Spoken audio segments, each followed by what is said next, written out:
በሁሴን አብዱልቀዲና በዳዊት ንጉሴ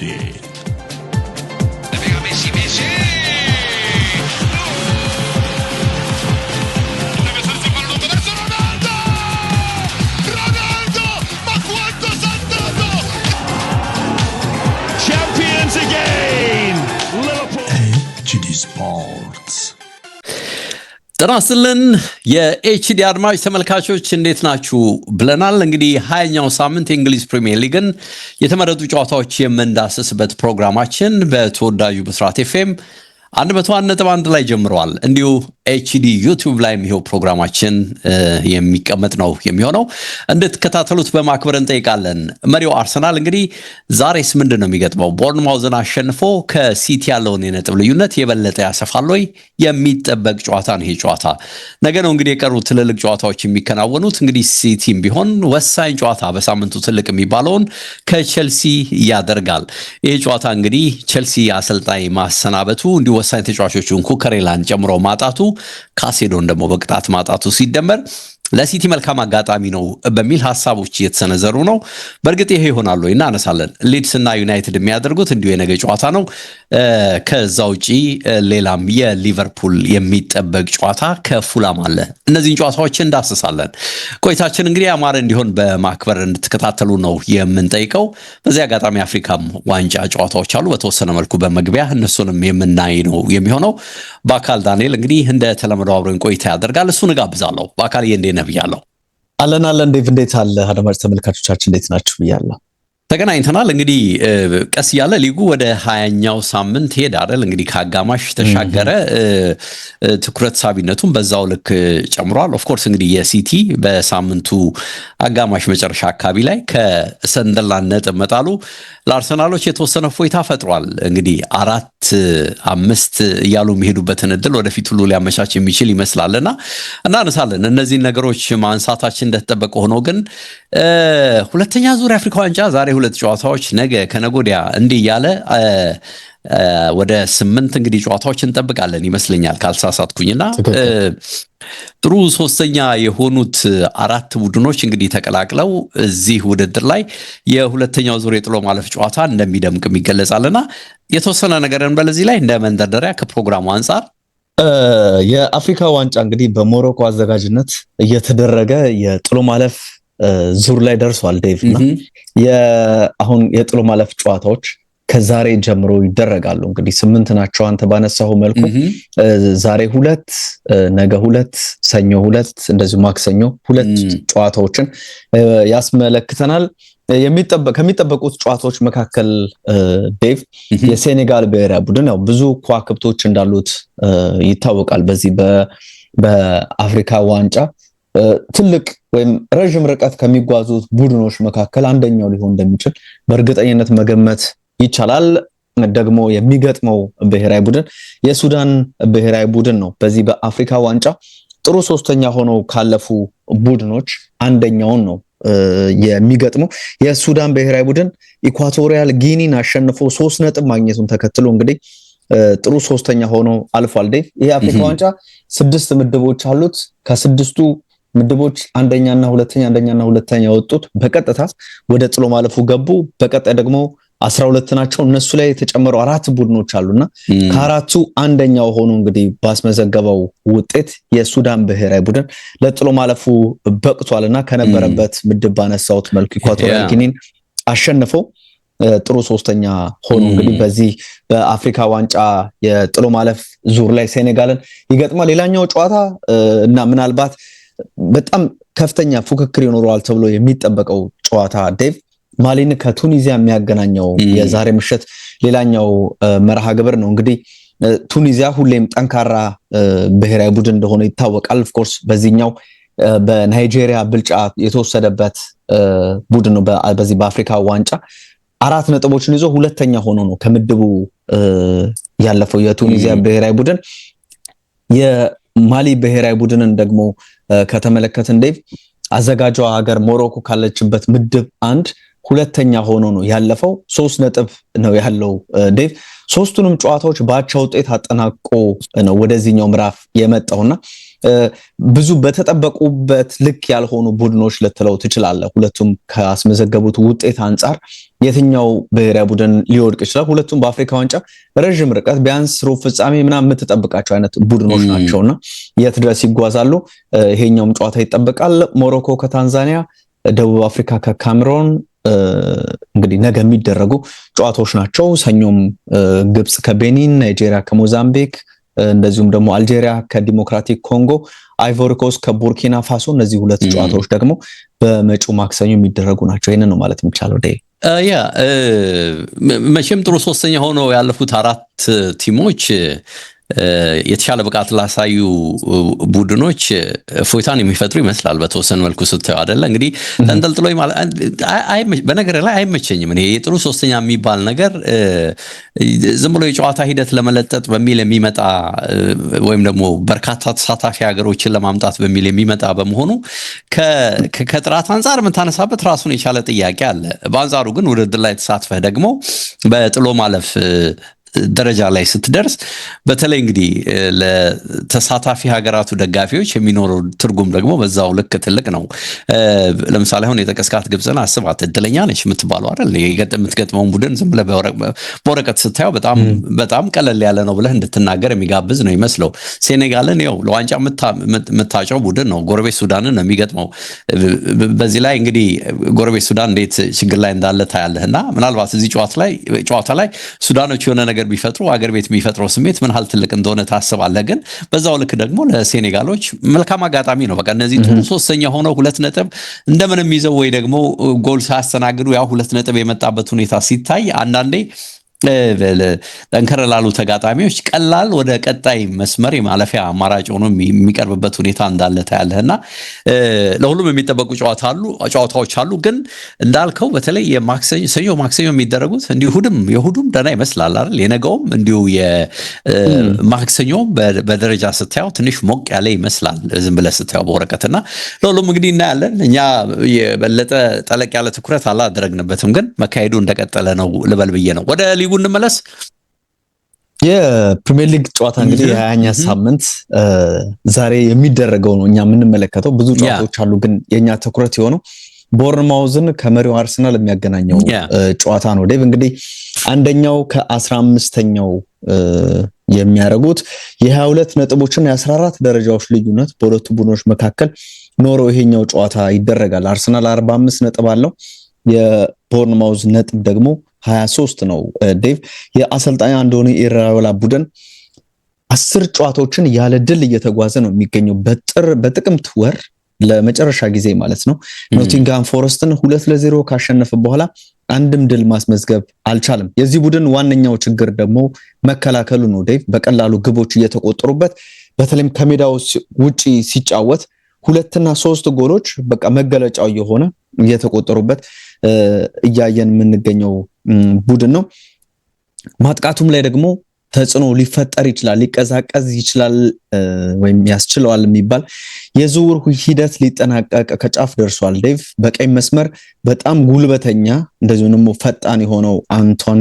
ሴሜንዮ በ65 ሚሊዮን ፓውንድ ወደ ማንቸስተር በ65 ሚሊዮን ዩሮ ወደ ማንቸስተር ሲቲ ያው ውል ማፍረሻውን ከፍለው ሊያመራ እጅግ ስለመቃረቡ እየተነገረ ይገኛል አሰልጣኝ አንዶኒ ኢራዮላ ኦፍኮርስ ጥያቄ ቀርቦለት ነበረ ከተጠየቃቸው ጥያቄዎች መካከል ብዙዎቹ ይሄንን ተጫዋች በተመለከተ ነው ዴቭ አንደኛ በዚህ ጨዋታ ላይ ይሰለፋል ብለው ጠይቀውት ነበረ አው ይሄን ጨዋታ ያደርጋል የሚል ምላሽን ሰጥቷል የመጨረሻው ይሆናል ወይ ብለው ጠይቀውት ነበር አሰልጣኙ ኖ ብሎ ነው እንግዲህ የመለሰው ለቀጣይ ጨዋታዎችም ሊኖር ይችላል ኦፍ ኮርስ ነገሮች በፍጥነት ይቀያየራሉና የሚፈጠረውን አናቅም የሚል ነገርን አንስቷል እንደ መሸኛ ነው ብለውም ሌላ ጥያቄ ደግሞ አያይዘው ሲጠይቁ ነበር ይሄኛውንም በተቃርኖ ነው ያነሳውና የዝውውር መስኮት ሁሌም ሲከፈት ምን እንደሚፈጠር አታቅም የሚል ነገርን አንስቷል ከዛ ውጪ የተፈረመ ነገር የለም ብሏል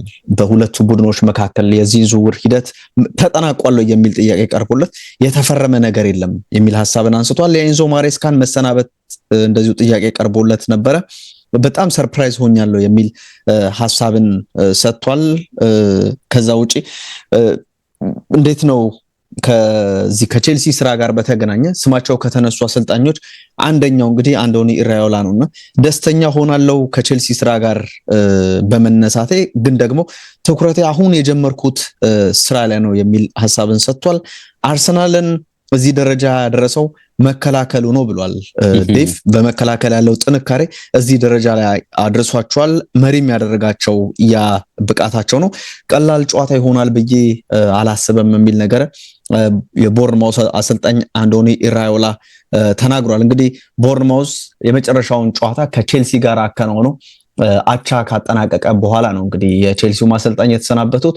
ቦርንማውዝም ደግሞ 10 ጨዋታዎችን ያለ ድል እንዲጓዝ የሆነበት ውጤት መከላከላቸው ደካማ ስለሆነ ጌም ማኔጅመንታቸው በጣም ፑር ስለነበረ ሙሉ 3 ነጥብ ይዞ አልወጡም እንጂ 2-0 ሲመራ የነበረ ቡድን እንደሆነ ተመልክተናል። በአርሰናል በኩል ይህንን ጨዋታ ከተመለከትነው ዴቭ አርሰናል ጫናውን እያሳደረ ያለ ይመስላል። በደንብ ያንን ነገር እያስተዋልንበት እንገኛለን።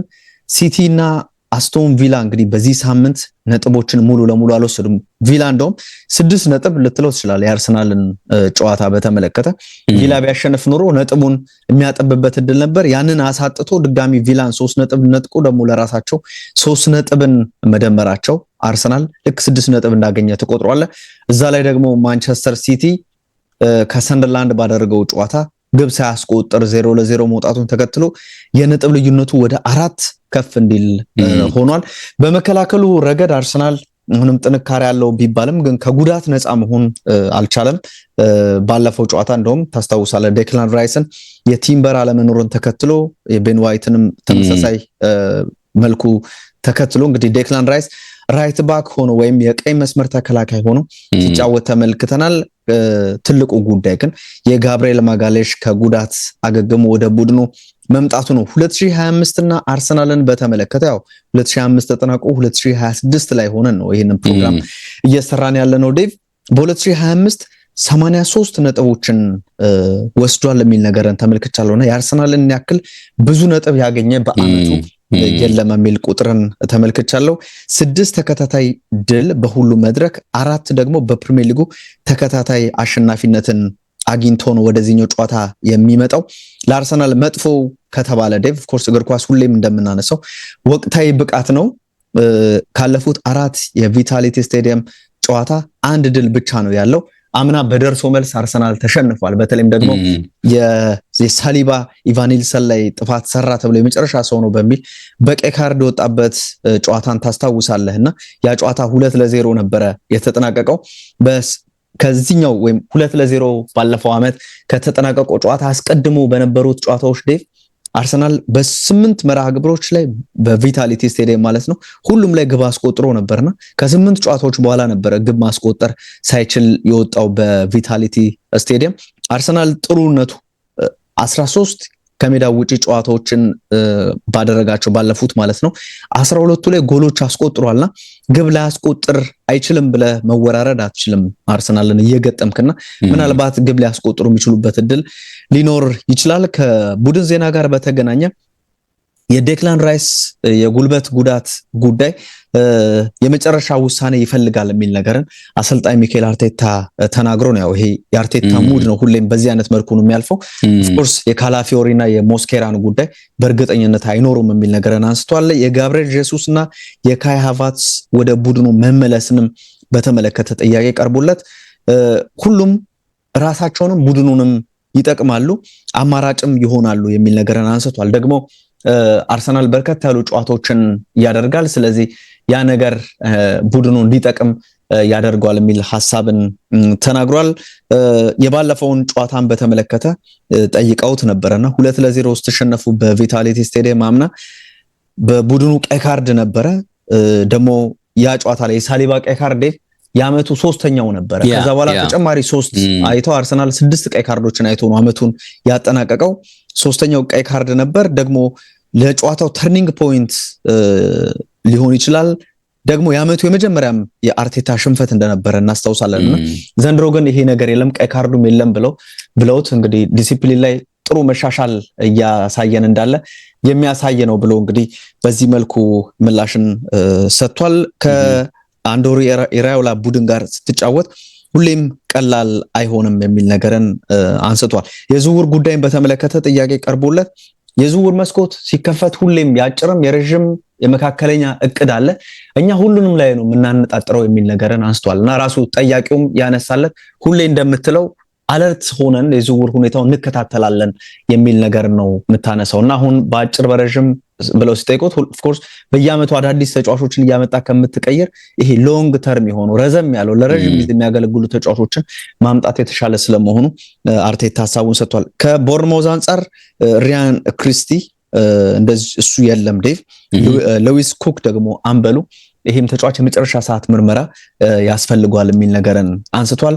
ቪታሊቲ ስቴዲየም ላይ ነው የሚደረገው። ቦርንማውዝ እጅግ ደካማ የሆነ ብቃትን እያሳየን ይገኛል። የቼልሲውም ጨዋታ ላይ ጌም ማኔጅመንታቸው ደካማ ስለመሆኑ አንስተናልና ብዙ ነገራቸው ክፍተት ስላለው በጣም በችግር ውስጥም ቢሆን አርሰናል ያሸንፋል የሚል ቅድመ ግምት ነው የምሰጠው።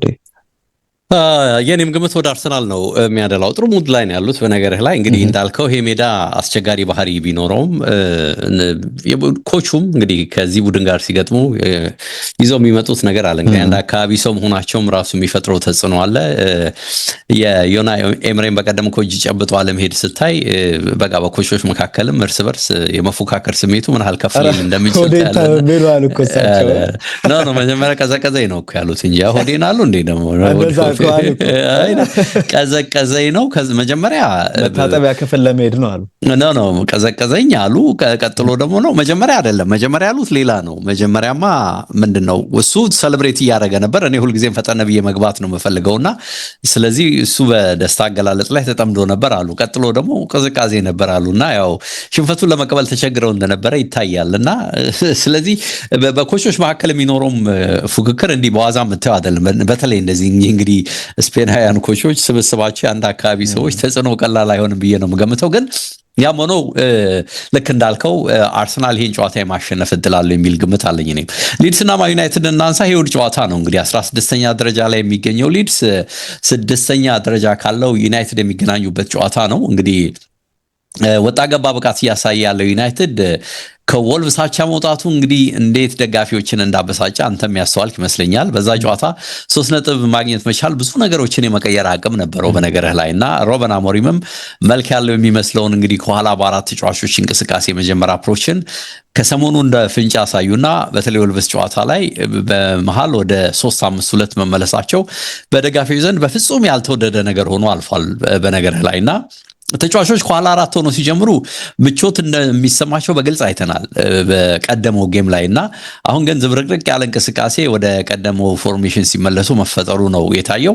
ከሜዳቸው ውጭ 4-1 ያሸነፉት እንግዲህ ወልቭስን ማሸነፍ አለመቻል በእርግጥም ደጋፊን ለብስጭት ቢዳረገው አትገረምምና ብቻ ቡድኑ እንደተገለጸው የወጥነት ችግር አለበት። ካለፉት የ6 የሊግ ጌሞችም ሁለቱን ብቻ ነው ያሸነፈው። ያቻ ውጤቶች አሉት ግን ድል ያገኘው ሁለቱን ብቻ ነውና የሮበን አሞሪም የጋዜጣዊ መግለጫ የዚህ የሰውየው ታክቲካል ፎርሜሽን ጉዳይ በጣም ትልቅ መነጋገሪያ ነበር። 3 ጊዜ ያህል ነው ጥያቄ የቀረበለት በዚህ ጉዳይ ላይና ቴንስ ነበር ይላል። ይሄ የሆነ ትኩሳቱ ይታይ ነበር በኮቹና በጋዜጠኞች መካከል የነበረው ምልልስ በጣም ትኩረት ሳቢና የእሳቸው ባህሪ ሙሉ ብስጭትን ባትለው በስተመጨረሻ በቃ ይሄን ጥያቄ እንድትጠይቁኝ አልፈልግም ወደሚል አካሄድ ያመራ እንደነበረ ተገልጿልና ብዙዎች ብለዋል አንዴ ይህንን ነገር ማኖ ካስነኩና ልዩነቱ ሜዳ ላይ ከታየ እኚህ ሰውዬው ወደ ኋላ መመለስና ወደ ቀደመው ነገር መሄድ በቃ ስተት ሊሆን እንደሚችል ማሰብ ነበረባቸው በሚል ነው ሁሉም ያነሱትና አሊያ ግን ቀድሚያውኑ አለመሞከር ነው እንጂ ካሳየህ በኋላ እንግዲህ በተለይ ስትለውጥ ፎርሜሽኑ ቡድኑ የሚቸገር ከሆነ በጣም ቀዝቃዛና አፕሮቹ ደካማ ከሆነ ለትችት ትጋለጣለህና ይሄ ነው እየሆነ ያለው። እሳቸው እንግዲህ በዚህ ጉዳይ ላይ አሁን ምላሽ ሳይሰጡ አልፈውታል ነው የተባለው። ሊድስ ዩናይትድን በተመለከተ 25ን በስኬት ነው የዘጉት። እነሱ በ6 ተከታታይ ጨዋታ ሳይሸነፉ አመቱን አጠናቀዋል። በዚህ ላይ ከ6ቱ ጨዋታ በ3ቱ ከሜዳቸው ውጪ ነው ወጥተው ያሸነፉትና ይሄ ሲታሰብ አስደናቂ ሊባል የሚችል ነው። ይሄ ሊከርድ ከሊቨርፑል ሐሙስ የወሰዱት ነጥብ ደግሞ እንዴት ድንቅ እንደነበረ ሁሉም አንስተዋል። አሁን ፊታቸውን ወደ ዩናይትድ አዙረዋል ነው የተባለው። በእርግጥ በዚህ ጨዋታ ወሳኝ ተጫዋቻቸው አታን አማፓዶን የሚባለው ይሄ ተጫዋች አይሰለፍም ተብሏል። ለሊድስ ይሄ አምበል ብቻ ሳይሆን በጣም ቁልፍ ተጫዋቻቸው ስለመሆኑ ነው መረጃዎች የሚጠቁሙትና የሜዳቸው ብቃት ግን ጠንካራ ነው ሊድሶች።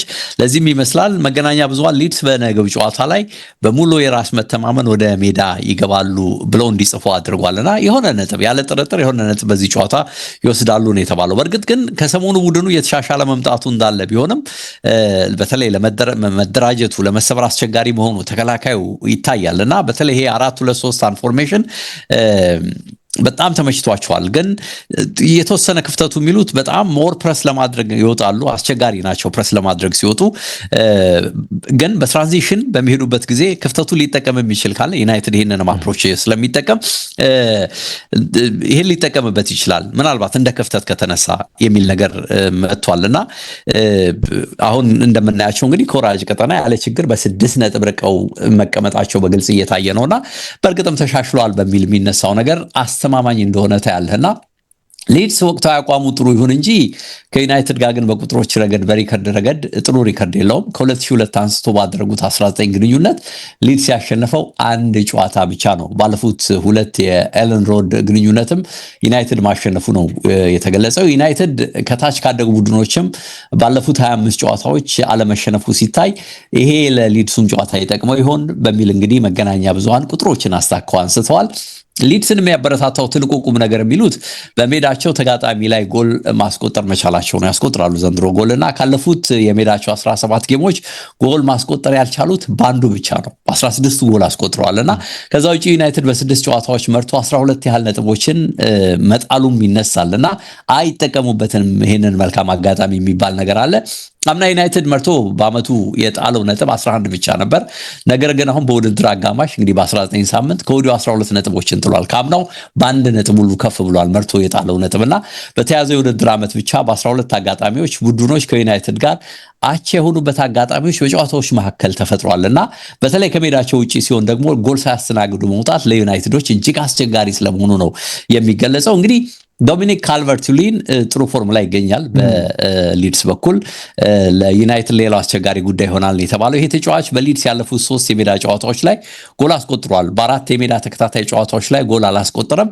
ይህንን ካሳካ ግን ቀድሞ በክለቡ በ4 ተከታታይ የሜዳቸው ጨዋታ ካስቆጠረው ማርክ ቬዱካ ጋር ታሪክ ይጋራል ተብሏል። ይህን ተጫዋች ታስታውሰዋለህ? ይሄ አውስትራሊያዊ ተጫዋች የታወቀ ተጫዋች ነበረና ከጉዳት አንጻር እንግዲህ ዩናይትድ ብሩኖ፣ ሜሰን ማውንት፣ ዴሊት፣ ማይኖ፣ ማጓየር ወደ ቡድኑ ለመመለስ የመጨረሻ ምዕራፍ ላይ ናቸው የሚል ወሬ ወጥቷል። ግን የመሰለፍ ነገራቸው እርግጥ አይደለም። በዚህ ጨዋታ ላይ የማይደርሱ ከሆነ ግን በቀጣይ ጨዋታዎች መጀመራቸው ወይ መምጣታቸው አይቀርም ተብሏል። በተለይ የተወሰኑትን በተመለከተ መረጃ ወጥቷል። በሊድስ በኩል ግን ሴባስቲያን ቦርናው እና ሊያ ግሬዶቭ የተባለው ተጫዋች ይመለሳሉ ተብሏል። ሮንዶን ሎንግስታፍ እና እንዲሁ አንድ ሌላም ተጫዋች በቡድን ውስጥ የሌሉ ናቸው በሚል መረጃ ወጥቷል። እንግዲህ ሮበን አሞሪም በተወሰነ መልኩ ከጋዜጠኞች ጋር ቀደም ሰጣ ገባ ውስጥ ገቡ ያልኩ ነገር እንደተጠበቀ ሆኖ የሊድሶችን ፈጣን አፕሮች የመቋቋም ችግርን ወይም ደግሞ የነሱ ስትሪንግዝ ብለው የሊድሶችን ፈጣን ይሄ በጣም ከፍለፊት ፕሬስ የማድረግ እና የማስጨነቅ አፕሮችን አንስተዋል ፍጥነታቸውን እና በዚህ ረገድ ደካማንም ብለውም እንግዲህ ኮዲው አውጀዋል። ይሄ አልተወደደም በመገናኛ ብዙሃን አንጻር። እንደነገርኩ ከዚህ ከፎርሜሽንም ጋር በተያያዘ የተነሳው ነገርም ትኩረት ሳቢ ሆኖ ነው ያለፈው። ይሄ ጨዋታ ለዩናይትድ እኔ በግሌ በጣም የሚያስቸግረው ጨዋታ ይመስለኛል። ባካል ከባድ ጨዋታ ነው፣ ምንም ጥርጥር የለውም። ዴቭ የዶሚኒክ ካልቨርት-ሉዊንን ጉዳይ ያነሳህ ነበር።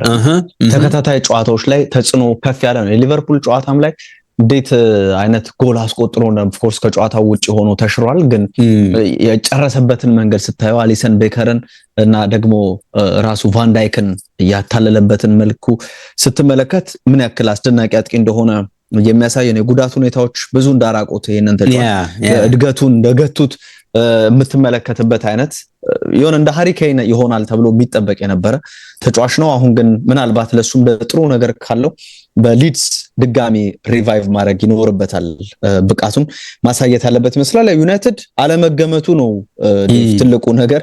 በዚህ ሳምንት ወልቭስን ምንም ጥርጥር የለውም። በቃ ከ3 ነጥብ በታች ለዩናይትድ አትገምትም። 12 13 ጨዋታ በመደዳ የተሸነፈ ቡድን 2 ነጥብ ብቻ የነበረው ቡድን ሶስተኛ ነጥብ ከዩናይትድ ያገኛል ብለህ ፍጹም አትገምትም። እና ያው ዩናይትድ አለመገመት የዩናይትድ ባህሪ ነውና ሁሌም እንደምለው ለጨዋታን ያሸንፋል አያሸንፍም ብሎ ግምት መስጠት የሚያስቸግረው ቡድን ዩናይትድ ነው የሚመስለው። ኤላንድ ሮድ ላይ ይደረጋል ይሄ ጨዋታ ዴቭ። እኔም በቀላሉ ዩናይትድ ያሸንፋል የሚል እምነት የለኝምና አቻ አይነት ውጤት ሊመዘገብ ይችላል እንዳልከው አቻ ነው ለምችለው። እኔም ስጋት እንደውም ወደ ሊድስ እንዳያደላ የሚያደርገው እንዳልኩ በተለይ በካውንተር ሲወጡ በሽግግር ውስጥ ሲወጡ ሊድሶች የሚከፍቱት ስፔስ አለና እንግዲህ ዩናይትዶች ይህንን በካውንተር የመጠቀም አፕሮች ካላቸው ጎል ሊያገኙ የሚችሉበት እድል አለና በተወሰነ መልኩ እንዲህ አይነት ጎሎች እየተቆጠሩም እያየን ስለሆነ በሚል እንጂ ለዩናይትድ በጣም አስቸጋሪ ጌም ነው እና ማክሲመም አቻ የምሰጠው ጌም ነው ለዩናይትድ እኔም በአካል ትክክል። ከባድ ጨዋታ ይሆናል ዴቭ። የዛሬ ከሚደረጉት ጨዋታዎች የሊቨርፑልን ቆየት ብለህ ትሄድበታለህ። እንግዲህ የማንቸስተር ሲቲ እና ቼልሲ የሚያደርጉትን ጨዋታ ማለት ነው። ይሄኛው ዘግየት ብሎ የሚደረገው ጨዋታ ነው። እሱን ላንሳና የሊቨርፑልን ታነሳለህ። እንግዲህ በደረጃ ሰንጠረዡ 2ኛና 5ኛ ደረጃ ላይ የሚገኙ ቡድኖች ናቸው። 41 ነጥብና 30 ነጥብ አላቸው። በመሃላቸው የ11 ነጥቦች ልዩነት አለ። ሲቲ ወጥ ብቃትን እያሳየ ነበር ልትለው ትችላለህ ዴቭ። ስቴዲየም ኦፍ ላይት ላይ ጨዋታውን አከናውነው 0-0 ተለያይቷል። ያው በጨዋታው የሁለቱም ግብ ጠባቂዎች የጨዋታው ኮከቦች ነበሩ ልትለው ትችላለህ። የጃሉጂ ዶናሮማ እዛ ቦታ ላይ ባይኖር ኖሮ ምናልባት ብሮምቤ ግብ ሊያስቆጥር የሚችልበት እድል አለ። ሌላም ተጨማሪ ግብ የሚቆጠርበት እድል ነበረ። በሲቲም በኩል ደግሞ በተለይ ሳቪኒዮ ያገኛቸውን አጋጣሚዎች እንዳይጠቀም በማድረግ የሰንደርላንዱ ግብ ጠባቂ የነበረው ጥረት እጅግ ምርጥ የሚባል እንቅስቃሴ ነበረ። ስለዚህ ሲቲ ተከታታይ ድሎችን አስመዝግቦ ነው እንግዲህ ወደዚህኛው ጨዋታ መጥቶ የነበረው ነጥብ ጣለ። ወደ 8 ጨዋታዎችን አሸንፎ ነው የመጣው። ቼልሲ ከቦርንማውዝ ጋር 2-2 ተለያይቶ እንግዲህ የአሰልጣኝ ኤንዞ ማሬስካ የመጨረሻ ስንብት ይፋ ተደርጓል። ብዙ ጉዳዮች ናቸው ከዚህ አሰልጣኝ ስንብት ጋር እየተነሱ የሚገኙት ዴቭ። ያው ከሲቲ ጋር ንግግር ማድረጉ በቼልሲ ሰዎች ብዙ አልተወደደም የሚል ነገር ተነስቷል። ትኩረቴ ይሄንን ዓመት መጨረሻ እንደዚህ አይነት ምላሾችን ነበር ሲሰጥ የነበረው። ከዛም ውጪ የክለቡ ሰዎች ደስተኛ አይደሉም እሱ ጉዳዩን በያዘበት ሁኔታ። ደግሞ በድብቅም ከሲቲዎች ጋር ተነጋግረዋል የሚል ነገር ስላላቸው የሚል ነገር አለ። የፓልመር ከጨዋታው በኋላ ባለፈው ተቀይሮ ከወጣም በኋላ የሆነ ደስተኛ ለመሆን ነገር እንዳለው እያየነበት እንቅስቃሴ ይመስላልና ከሲቲ ጋር ያለው ንግግር ሜዳ ላይ ቡድኑ ላይ ተጽዕኖ ፈጥሯል የሚል ነገር አለ። ራሱ አሰልጣኙ እንዳይረጋጋ አድርጎታል የሚሉ ሐሳቦችንም ስንመለከት ነበረ ዴቭ። አሁን የስትራስቡር አሰልጣኝ የሆነው ሊያም ጄምስ ሮዝኒዮር ነው እንግዲህ አዲሱ የቼልሲ አሰልጣኝ ይሆናል ተብሎ እየተጠበቀ ያለው። የማሬስካ ቡድን ከ7 ጨዋታ ማለት ነው 1 ድል ብቻ ነው ያስመዘገበው በሊጉ ማለት ነው። ስለዚህ እንዴት ደካማ ብቃትን እያሳየ እንዳለ የሚያሳይ ነው። ከቦርንማውዝ 2-2 የተለያየበትን ጨዋታ ተመልክተናል። ኢንኮንሲስታንት የመሆን ብቃትን ማሳየቱ ወይም ወጥ ያልሆነ ብቃትን ቼልሲ ከሳምንት ሳምንት ማሳየቱ ልክ ዩናይትድ ላይ እንዳነሳ ነው ያሸንፋል ስትለው ነጥብ ጥሎ ወይም ተሸንፎ የሚወጣ ቡድን ሆኖ ተመልክተነዋል። አሰልጣኝ ኤንዞ ማሬስካም ከዚህ የተለየ ብቃትን ማሳየት ሳይችሉ እንግዲህ ከ18 ወራት የቼልሲ ቆይታ በኋላ የስንብት ደብዳቤያቸውን ወስደዋል ዴቭ። እስካሁን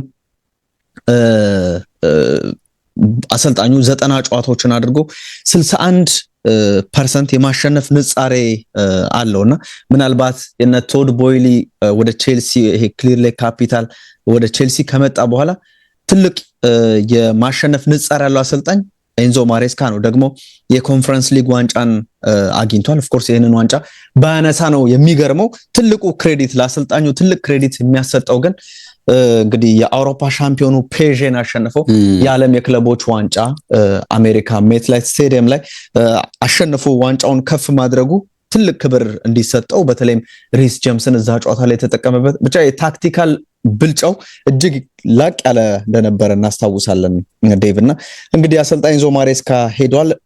ከዚህ በኋላ የቼልሲ አሰልጣኝ እያለን እኛም ማናነሳም። ማንቸስተር ሲቲ እንግዲህ 9 ጨዋታዎችን አልተሸነፈም። 8 ተከታታይ ድል አስመዝግቦ ከሰንደርላንድ ጋር አቻ የተለያየበት እንቅስቃሴ ነው። የቼልሲ ከ21 ዓመት በታች ቡድን አሰልጣኝ የሆኑት ካሉም ማክፌርለን ናቸው። እንግዲህ ይህንን ጨዋታ ይመራሉ ተብሎ የሚጠበቀው ያው ቼልሲን እየመሩ ወደ ሜዳ የሚገቡት ተብሎ የሚጠበቀው ቼልሲ 2021 ላይ በአውሮፓ ቻምፒየንስ ሊግ እዛ የፖርቶ ድራጋው ላይ ፔፕን ካሸነፈ በኋላ እና ፔፕ ከቼልሲ ጋር ባደረጋቸው ያለፉት 11 ጨዋታዎች ላይ አንድም ሽንፈት አልገጠመውም የሚል ነገርን አንስቷል። የሲቲን ማጥቃት ከቼልሲ መከላከል ጋር የቼልሲ መከላከል በተለይም ይሄ የቆሙ ኳሶችን የሚከላከሉበት መንገድ እጅግ ደካማ ሆኖ ተመልክተናል። ደግሞ እንቅስቃሴውን ሊወስኑ ከሚችሉ አጋጣሚዎች ብዬ የማስበው ዴቭ ብትጠይቀኝ ኢቨን ግብ አያስቆጥርም። የሰንደርላንዱ ጨዋታ በሲቲ በኩል ምርጡ ተጫዋች የነበረው ራያን ሼርኪ ነው። እድሎችን እየፈጠረላቸው ነበረ፣ መጠቀም አልቻሉም እንጂ ተጫዋቾቹ ምርጥ ብቃትን አስመልክቷልና ኩኩሪያ ሚኖር ከሆነ ዴቭ ኩኩሪያ እዛ ቦታ ላይ ካለ አሁንም አጠራጣሪ በሚለው ጉዳይ ውስጥ እያነሱት ነው የሚገኙት። ሙሉ ለሙሉ አይሰለፍም የሚሉ ነገሮች አሉ፣ ደግሞ ሊኖር ይችላል የሚሉ ጉዳዮችን ከተለያየ አቅጣጫ እየሰማን ነውና እዛ ቦታ ላይ የሼርኪ ከኮኩሪያ የሚደረግ እንቅስቃሴ ሼርኪ የበላይነት የሚኖረው ከሆነ ምናልባት አሸናፊነት ወደ ማንቸስተር ሲቲ ሊሄድ ይችላል። የሞይሰስ ካይሴዶ አለመኖርን ተከትሎ ሪስ ጀምስ አማካኝ ቦታውን እንዲይዝ ከሆነ ዴቭ ቀይ መስመሩን ማሎጉስቶ ይዟልና ማሎጉስቶ ከጀሬሚ ዶኩ ሌላ ልዩነት ሊፈጠር የሚችልበት ቦታ ይመስላልና ሲቲዎች ድሎችን ካገኙ በዶኩ ወይም በሼርኪ አማካኝነት የመጨረሻ ኳስ የማቅረብ ሁኔታን ሊፈጥሩ ይችላሉና እዛ ቦታ ላይ ተጽዕኖ ሊኖረው ይችላል። ለሲቲ ሌላ ጥንካሬ የሚሆነው አሁን ከማሸነፉም በተጨማሪ ደግሞ ሮድሪ ከሳምንታት በኋላ ወደ ቡድኑ ተመልሷልና ባለፈው ጨዋታ ተቀይሮ ገብቶ ተመልክተናል። ስለዚህ ሌላ ጥንካሬ ለማንቸስተር ሲቲ ይሰጣል ተብሎ ነው የሚጠበቀው። በቼልሲ በኩል ወይም አሰልጣኙ ካሉም ማክፌርለን ከሚወስኗቸው ውሳኔዎች መካከል አንደኛው ሪስ ጀምስን ከኤንዞ ፈርናንዴዝ ያጣምራሉ ወይንስ ደግሞ ወጣቱን ብራዚላዊ አንድሬስ ሳንቶስን ከኤንዞ አጣምረው ሪስ ጀምስ በቀኝ በኩል ምናልባት ዶኩን እንዲቋቋም ብለው እዛ ቦታ ላይ ሊያሰልፉት ይችላሉ። ይሄኛውም ሌላ ትልቅ ታክቲካል ውሳኔ ሊሆን ይችላል ተብሎ ነው የሚጠበቀው። ዴቭ ለሲቲ ጥሩ እንቅስቃሴ እየተቀየረ የገባ ጥሩ እንቅስቃሴ እያሳየ የነበረው ሳቪኒዮ እና እንደዚሁም ደግሞ ኒኮ ጎንዛሌስ እንደ ጆን ስቶንስ፣ ኦስካር ቦብ አይነት ተጫዋቾችን ተቀላቅሏል። በጉዳት ዝርዝር ውስጥ ተካቷል ተብሏል። አይት ኑሪ እና ኦማር ማርሙሽ እንደሌሉ ታውቋል። በቼልሲ በኩል ሃቶ እንደዚሁም ኮልዊል እና ሮሚዮ ላቪያ እንደሌሉ ተገልጿል። ቅድም ያነሳ ነው የማርኮኩሪያ ጉዳይ አሁንም የመጨረሻ ውሳኔ ይጠበቃል እየተባለ ነው የሚገኘው። ዴቭ አሰልጣኙ እንግዲህ ከማሬስካ ጋር የተገናኙ ጥያቄዎችን ውስጣዊ ችግር አለ ተብሎ ምንም እንደዚህ አይነት ነገር አልተመለከትኩም የሚል ነገርን አንስቷል። ባለፉት 24 ሰዓታት ጥሩ ድጋፍን ከኃላፊዎቹ ወይም ከባለቤቶቹ አግኝተናል የሚል ነገርን አንስቷል። ባለፉት 6 ወራት በቼልሲ ኃላፊነት ሰርቷል። እንግዲህ ቅድም በጊዜያዊነት ጨዋታውን የሚመራው አሰልጣኝ እና መናገር የምችለው ከቡድኑ ጋር በተገናኘ ስለ ፕሮጀክቱ፣ ስለ እቅዱ አጠቃላይ ደግሞ የአካዳሚ ተጫዋቾችን በደንብ እያመጣ ነውና ፖዚቲቭ የሆነ ነገር ነው የምናገረው ሐሳብን አንስቷል። ከሲቲ ጋር በተገናኘም እንደዚሁ የማንቸስተር ሲቲን ጨዋታ የመመልከት አይነት ነገር ተጠይቆ አው በደንብ ጨዋታቸውን ተመልከተናል የሚል ነገርን አንስቷልና እንግዲህ ጥሩ ብቃትን በዚህ ጨዋታ ሊያሳዩ እንደሚችሉ ይጠበቃል። ዴቭ ኦፍ ኮርስ እንደዚህ አይነት ጨዋታዎች ታስታውሳለህ? ከጆዜ ስንብት በኋላ 2007 ላይ ቼልሲ ወዲያውኑ ከማንቸስተር ዩናይትድ ጋር ነበር አብርሃም ግራንት እየመሩ ጨዋታን አድርገው የነበረውና በዛ ጨዋታ ዩናይትድ ቀለል አድርጎ ነበር አሸንፏቸው የነበረውና ከዛ የተለየ ነገር በዚህ ጨዋታ ይፈጠራል የሚለውም ጉዳይ የሚያጓጓ ይመስላል። ዴቭ ፔፕ ጓርዲዮላ የማሬስካን ስንብት ፍጹም እንዳልጠበቀው ተናግሯል። ቀጣይ ዓመት እዚህ ትኖራለህ ወይ ተብሎ ተጠይቆም ነበረ። ማሬስካ ከሲቲ ጋር ስም መነሳትንም እንደዚሁ ጥያቄ አቅርቦለት ምንም የማውቀው ነገር የለም ብሏል። 10 ዓመት እዚህ ቆየው ሰለቻችሁ መሰለኝ፣ በእርግጠኝነት የምነግራችሁ አንድ ቀን ከቡድኑ ለቃለሁ የሚል ነገርን አንስቷል ፔፕ እና ከጨዋታው በፊት እነዚህ አይነት ሐሳቦችን ፔፕ ሰጥቶ ስመለከት ነበረ። ይሄ ጨዋታ ከሲቲ አሸናፊነት ብዙም የሚወጣ አይመስለኝም። ይሄ አሰልጣኝ በመቀየር የሚኖር ተነሳሽነት ከቼልሲ በኩል ያን ያክል የጎል ላይ ይሆናል ብዬ ብዙም እምነት አላሳደረምና የአሸናፊነት መንገዱን ለአንድ ጨዋታም ቢሆን ያጣው ማንቸስተር ሲቲ ወደ አሸናፊነቱ ይመጣል የሚል ግምት አለኝ። ኦፍ ኮርስ ሁለት ጨዋታ ሆኖታል፣ ሃላንድም ግብ ማስቆጠር አልቻለምና በዚህኛው ጨዋታ ወደ ግብ መስመሩ ሊመጣ ይችላል የሚል ቅድመ ጨዋታ ግምት ነው ማስቀምጠው። ዴቭ ትክክል ነው አይደል? ያ የብዙዎችም ግምት ከዚህ የተለየ አይደለም። እንዳልከው የአሰልጣኝ ለውጥ ብዙ ጊዜ በተለይ ከውጤት መዳከም ጋር ተያይዞ ሲመጣ ቡድኖች በጊዜያዊ አሰልጣኝ የሚሆን በቋሚ አሰልጣኝ ሲመጡ የተወሰነ ተጽዕኖ የመፍጠር አላቸው፣ መሻሻል አላቸው። ግን ይሄንንም ደግሞ በተወሰነ መልኩ እንዳያደርጉ ብለህ እንድትናገር የሚያደርገው በተለይ ዜ ካሴዶ አለመኖር እንዳልከው ኩክሪያም የማይኖር ከሆነ ተጽዕኖ ቀላል አይሆንም። ከዛ ውጪ ይሄ ጨዋታ ከሜዳቸው ውጪ የሚደረግ ጨዋታ ነው አይደል? ካልተሳሳትኩኝ ከሜዳቸው ውጪ መሆኑ ብቻ ሳይሆን ሲቲም ወደ እንግዲህ ዋንጫ ፉክክሩ በደንብ መግባት በደንብ ከአርሰናል ሳይርቅ መጓዝ ያለበት ነው የሚሆነው። በተለይ ደግሞ የአርሰናልንም ጨዋታ አይቶ ስለሚመጣ እንግዲህ እሑድም ስለሆነ የጨዋታ ተጽዕኖ ቀላል አይሆንም እና የማሸነፍ ግዴታ ውስጥ በደንብ የሚገቡበት ጨዋታ ነው የሚመስለው። ግን በብዙ መንገድ ስታየው ሲቲ በቃ አሁን አልተጠቀመበትም እንጂ 7 ያህል የሰንደርላንድ ተጫዋቾች አልነበሩም በበቀደሙ ጨዋታ። በጣም ያባከኑት ከባድ ጨዋታ ነው ይሄ አሁን የነገው ጨዋታ ከቼልሲ የሚያደርጉትና ይሄ ደግሞ እንዳልከው የአሰልጣኝ ስንብት ፕላስ እንደውም አንዳንዶች ግብ ጠባቂው ነበረ እንደውም ቡድኑን እየመራ በኃላፊነት የሚገባው ብለው ነበር ሲያነሱ የነበረውና አልተሳካም። እሱም ባይሆን ግን ቁልፍ ተጫዋቾቹን አሁን ቼልሲ ማጣቱን ስታይ እንደዚህ ነገሮች ተጨማምረውበት አሁን ሲቲን እድለኛ የሚያደርጉት ነገሮች አሉና እኔም ግምቴ በቀላሉ ይህንንም ጨዋታ በስኬት ሊወጡ የሚችሉበት እድል ከፊት ለፊታቸው ቀርቧል ነው። ከዚህ ውጪ ግን የሆነ ነገር ከተፈጠረ በጣም ሰርፕራይዝ የሚያደርገኝ ነው የሚሆነው፣ በጣም የሚያስደንቀኝ ነው የሚሆነው። በተለይ ቼልሲዎች አንዳች ነገር እዚህ ጨዋታ ላይ ከፈጠሩ አስደናቂ ሊሆን እንደሚችል ነው ግምት የምወስደውና የማሸነፍ ግምት ነው ያለ ጥርጥር የምሰጠው።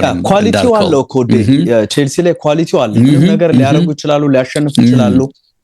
ግን ደግሞ የአይነት ውህደት ይሄ ከስንት አንዴ የሚመጣ አይነት ብቃትን ነው። ልክ የፔዥው አይነት ጨዋታ ከዛ በኋላም ደግሞ አንዳንድ እንቅስቃሴዎች ላይ ባርሴሎናን ያሸነፉበትን ጨዋታ እንደዚህ የሚጠቀሱ ነገሮች ይኖራሉና የሆነ ታክቲካል ትዊክ ነገር ኖሮ ጨዋታው ላይ የሚፈጠሩ ደግሞ ሁሌም እንደምናነሳው ከግምት ውጪ የሚያረጉ ነገሮች ቀይ ካርድ እንደዚህ አይነት ነገሮች ጉዳቶች የሚኖሩ ከሆነና የሲቲን የሚጎትተው ነገር ከሌለ በስተቀር ያው በቀድመ ግምት ይሄንን ነው እንዳልከው ነው። በእግር ኳስ እርግጠኝነት የለም፣ ግን ያው ብዙ ነገሮች ግን ሲቲን እንደሚደግፉ እኛም አንጸባርቀን መውጣት ያለብን ይመስለኛል። እንግዲህ ነገ ከሚጠበቁት ሌላው ጨዋታ በእርግጥም ከትልቁ ጨዋታ ቀደም ብሎ የሚከናወነው ፉላምና ሊቨርፑልን የሚያገናኘው ነው። ይሄ 11ኛ ከአራተኛው ደረጃ 27 ነጥብ ፉላም አለው፣ ሊቨርፑል ደግሞ 33 ነጥብ ይዞ የሚገናኙበት ነውና ሊቨርፑል እንግዲህ 26 ነው የጀመረው ከሊድስ አቻ በመለያየት ነው። በዚህ ጨዋታ ላይ ሊቨርፑል ቀድሞም የነበሩት ችግሮቹ በድጋሚ ተንጸባርቋል በሚል ተነስተዋል። በእርግጥ ቡድኑ የተወሰኑ ተጫዋቾችን ቀይሮ የማሳረፍ ወደ ሜዳ ገብቷል። ይሁንና ግን ያ ከኋላ የተደራጀው ሊድስን የማስከፈት ችግር እንደነበረበት ታይቷል። ጎል አይቆጠር ወይም ደግሞ አይሸነፍ እንጂ በቆሙ ኳሶች ረገድ አሁንም ሊቨርፑል በተወሰነ መንገዱ ሲንገዳገር ታይቷል፣ ተንጸባርቋል የሚል መረጃ ወጥቷል። ግን ሊድስን አሸነፈው ቢወጡ ኖሮ አምስተኛ ተከታታይ ድልና በዋንጫው ጉዞ ውስጥም እንደው በተወሰነ መልኩ ለመመለስ ሊረዳቸው ይችል ይሆን ብለህ ታነሳለህና ነገር ግን አልተሳካም። ጥረታቸው ትርጉም አልባ ነው የሆነው።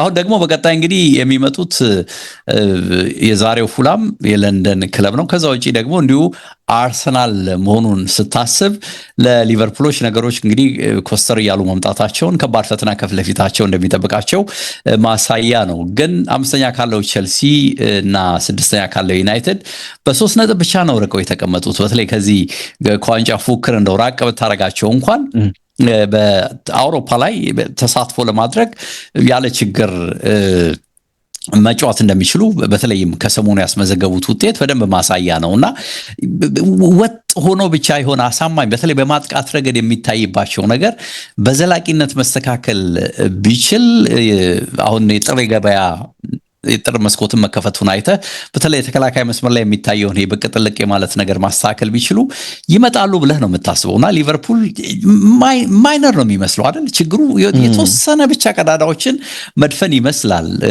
ግን እንግዲህ ይሄን ነገር ማምጣት አልቻሉም። ሐሳብ ሰጥተዋል ኮቹም ወደኋላ ላይ በተወሰነ መልኩ አነሳዋለሁ። በእርግጥ ሊቨርፑሎችን ዝም ብለህ ስታይ ፍላሞችን በተወሰነ መልኩ ስታይ የዚህ የፌስቲቭ ፔሪዱን በደንብ የተሻለ በመፈጸም የተጠቀሙ እንደሆኑ ታያለህ እና ካለፉት 4 የሊግ ጌሞች በ3ቱ ድል አድርገዋል።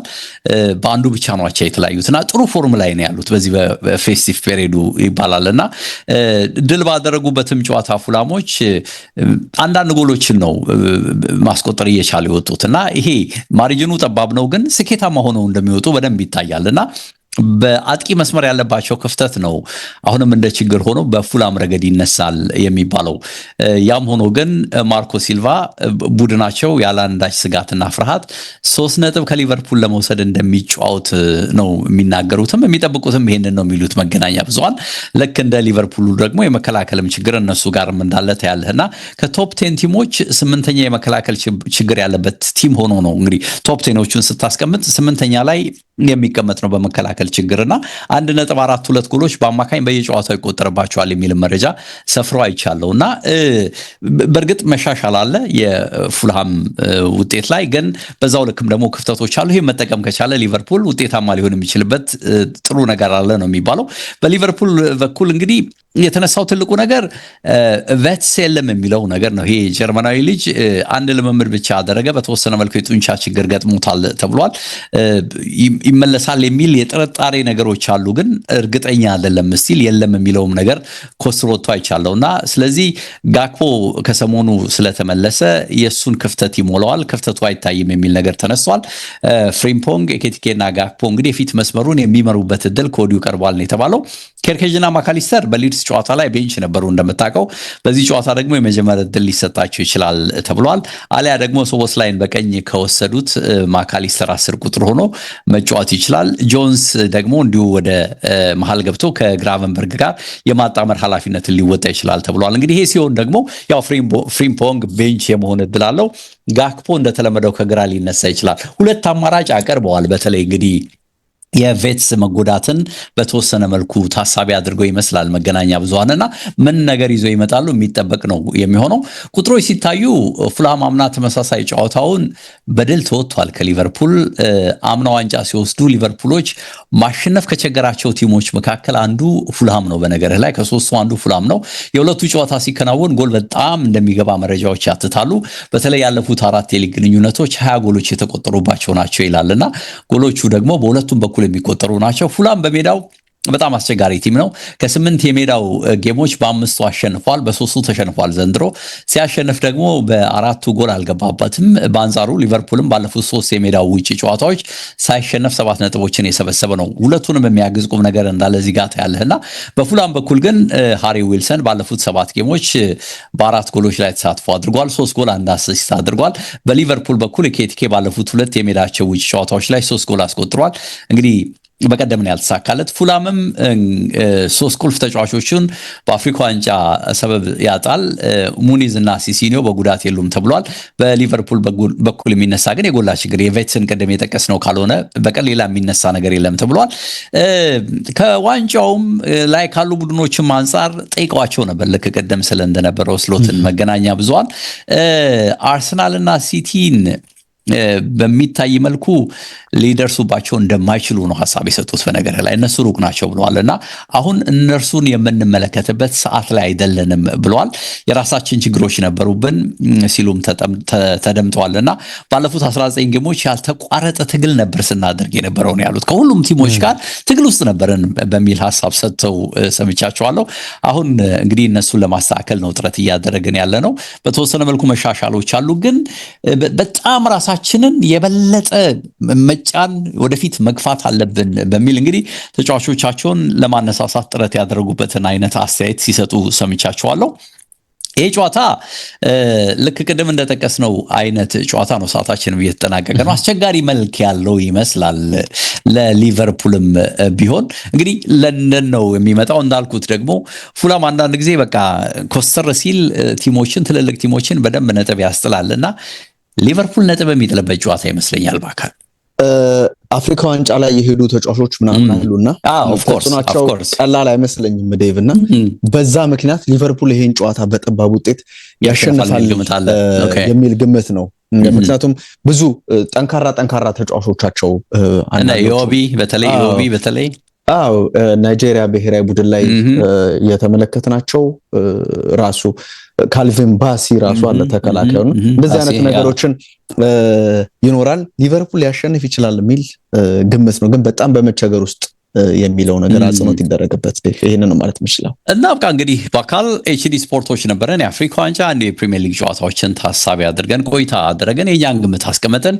የእናንተን ግምት ደግሞ እስቲ ዩቲዩብ ገጻችን ላይ ግቡና ላኩልን፣ ሀሳብ አስተያየቶቻችሁንም ላኩልን። ኤችዲ ስፖርቶች ነበረን። አበቃን። መልሰን እንመጣለን ሰኞ በስራት ላይ። መልካም ጊዜ ብያለሁ። በአካል መልካም ጊዜ አድማጭ ተመልካቾች። ባባይ ሰላም ሁንዴ። መልካም ጊዜ ላንተ።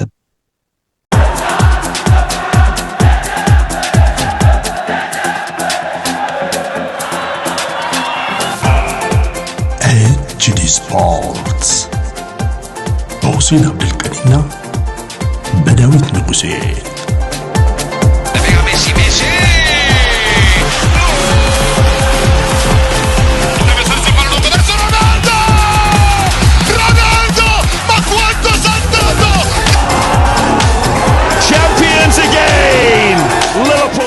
ኤችዲ ስፖርትስ